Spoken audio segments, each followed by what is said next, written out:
Cricket শুধু bat ball আর run উইকেটের খেলা নয়। ক্রিকেট অনেক সময় রাজনীতি, কূটনীতি, নিরাপত্তা আর রাষ্ট্রীয় সিদ্ধান্তের প্রতিচ্ছবি।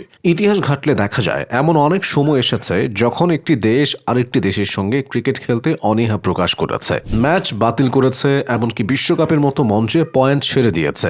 এই গল্পগুলো শুধুই খেলাধুলার নয়, এই গল্পগুলো আন্তর্জাতিক সম্পর্কেরও দলিল। চলুন শুরু করি সবচেয়ে পরিচিত এবং সবচেয়ে দীর্ঘস্থায়ী উদাহরণ দিয়ে, অর্থাৎ ভারত ও পাকিস্তান।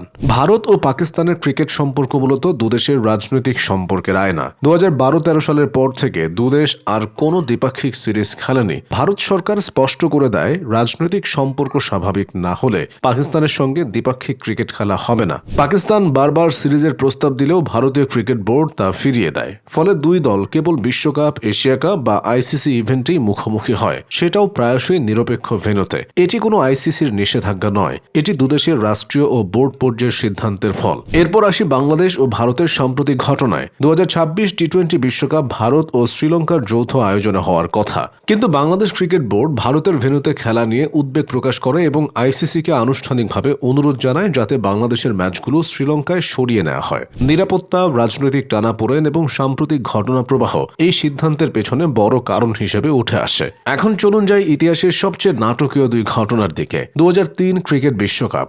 সেই বিশ্বকাপে ঘটেছিল দুইটি অবিশ্বাস্য ঘটনা। প্রথমটি নিউজিল্যান্ড বনাম কেনিয়া। ম্যাচ হওয়ার কথা ছিল নাইরোবিতে, কিন্তু নিউজিল্যান্ড ক্রিকেট বোর্ড জানায় কেনিয়ায় নিরাপত্তা পরিস্থিতি অত্যন্ত ঝুঁকিপূর্ণ। তখন নাইরোবিতে সন্ত্রাসী হামলার আশঙ্কা ছিল প্রবল। তারা আইসিসিকে ম্যাচটি অন্য দেশে সরানোর অনুরোধ করে। আইসিসি সেই অনুরোধ মানেনি। ফলে নিউজিল্যান্ড দল ম্যাচ খেলতে অস্বীকৃতি জানায় এবং কোনো বল না করে ম্যাচটি কেনিয়াকে দিয়ে দেওয়া হয়। বিশ্বকাপের মতো মঞ্চে নিউজিল্যান্ড ইচ্ছাকৃতভাবে পয়েন্ট ছেড়ে দেয় কেবল নিরাপত্তার কারণে। দ্বিতীয়টি ইংল্যান্ড বনাম জিম্বাবুয়ে। ম্যাচ হওয়ার কথা ছিল হারারেতে। সে সময় জিম্বাবুয়ের রাজনৈতিক পরিস্থিতি ছিল উত্তাল। প্রেসিডেন্ট রবার্ট মুগাবের সরকারের বিরুদ্ধে আন্তর্জাতিক চাপ, অভ্যন্তরীণ সহিংসতা, মানবাধিকার লঙ্ঘন, সব মিলিয়ে পরিস্থিতি ভয়াবহ।